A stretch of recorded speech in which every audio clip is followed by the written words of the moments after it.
La última parte. Hemos visto en la parte anterior la disposición del Señor de perdonar, de recibir su gracia que está libre. O sea, no está obligado, no es merecida. Y la gracia que impulsa la oración, la gracia que recibe, aun cuando la persona no lo merece, aun cuando la persona ha pecado de gran manera. Pero la gracia, como dije al principio, es más que simplemente una disposición de no tratarlo, no tratar las personas como merecen. Sino es un poder transformador. Y quiero que veas esa parte.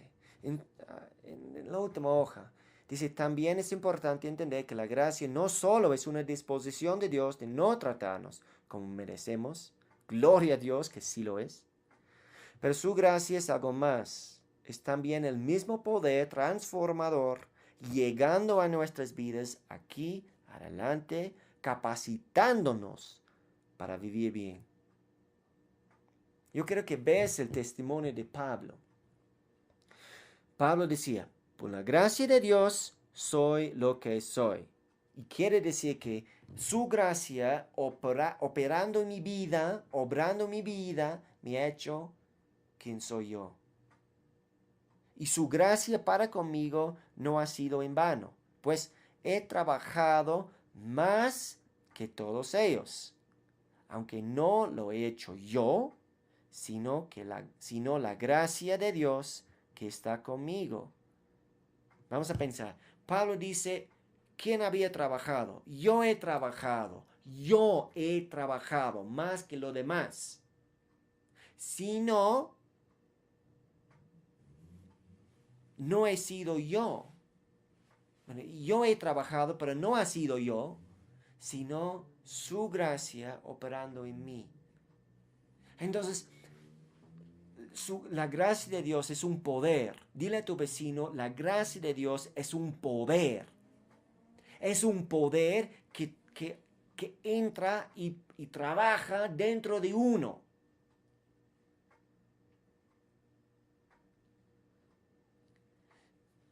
Entender eso te transforma el ministerio, la vida. Porque yo soy fuerte con las fuerzas de otro. Yo puedo tratar de resistir el pecado, de amar, de hacer cosas que a mí me cuestan con las fuerzas de otro. Sus fuerzas en mí, su gracia operando en mí. Ahora quiero que observes tanto la meta y el método en el ministerio de Pablo en Colosenses capítulo 1, versos 28 y 29. Primero la meta de su ministerio, de su vida podemos decir.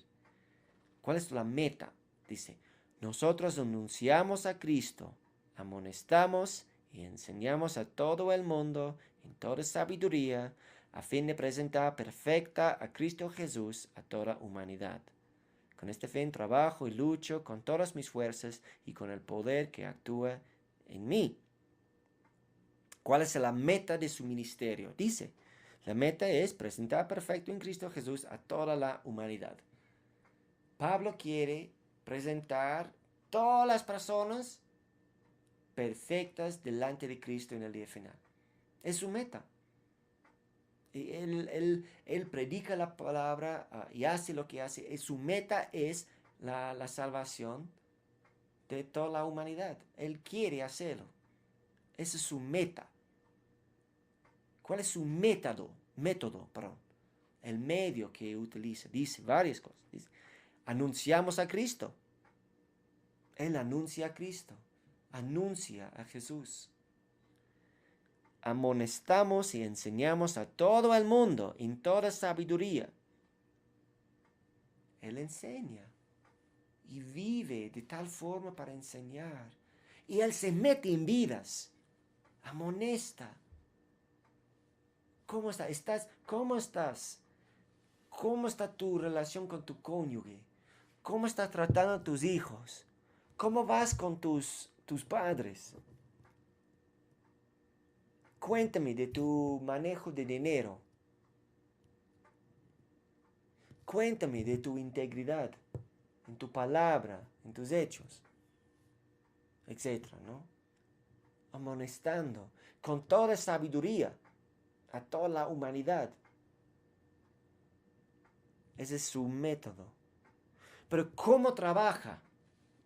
Dice, con este fin, o sea, presentar a toda la humanidad perfecto, trabajo y lucho con todas mis fuerzas. ¿Cómo lo hace? Pablo dice, yo trabajo, yo lucho al límite, con todas mis fuerzas. Estoy dándole todo. Pero la siguiente parte es interesante. Dice, con el poder que actúa en mí.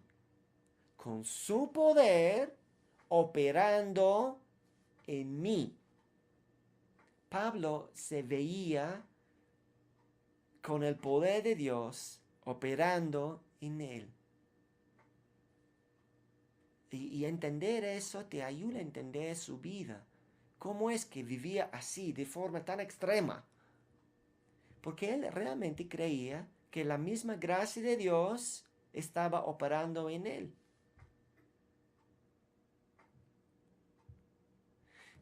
Por eso puse en los apuntes. Pablo dijo que el Espíritu hacía todo y que él era pasivo. No. No, él dijo que su poder está operando en mí, pero él dijo, yo lucho, yo trabajo. Pero él dijo que todo dependía de su propio esfuerzo. No, dice porque su poder está actuando en mí.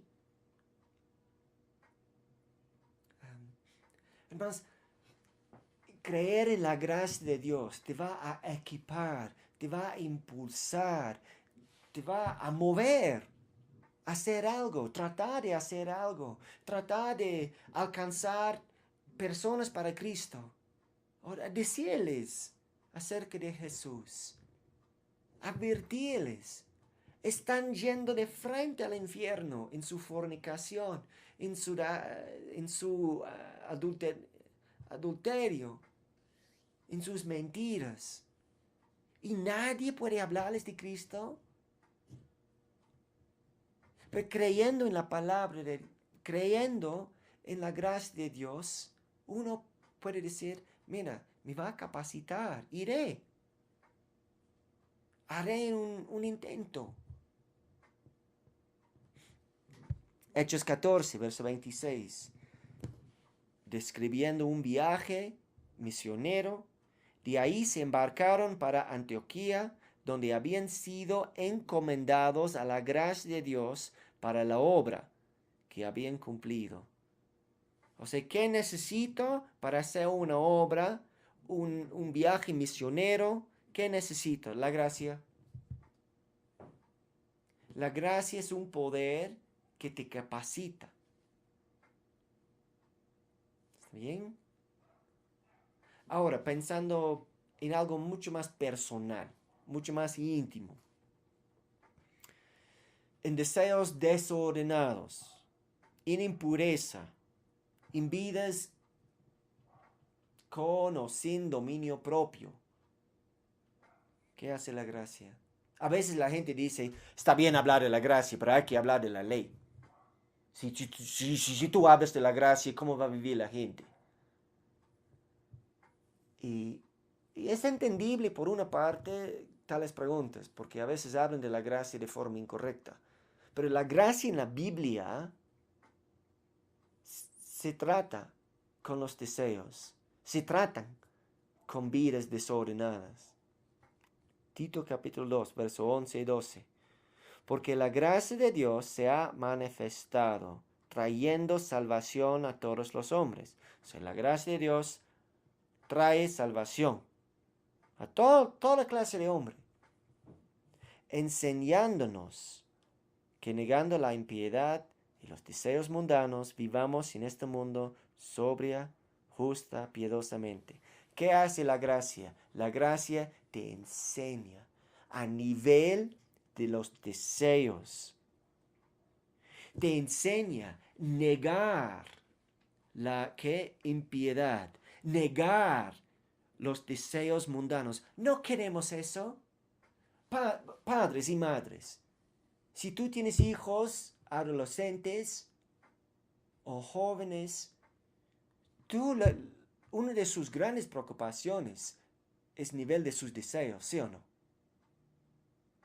Tú puedes hablarles, pero tú has visto algo en sus ojos. Deseo para impureza. Deseo para avaricia. Tú puedes poner normas, pero hay algo en su corazón que está mal.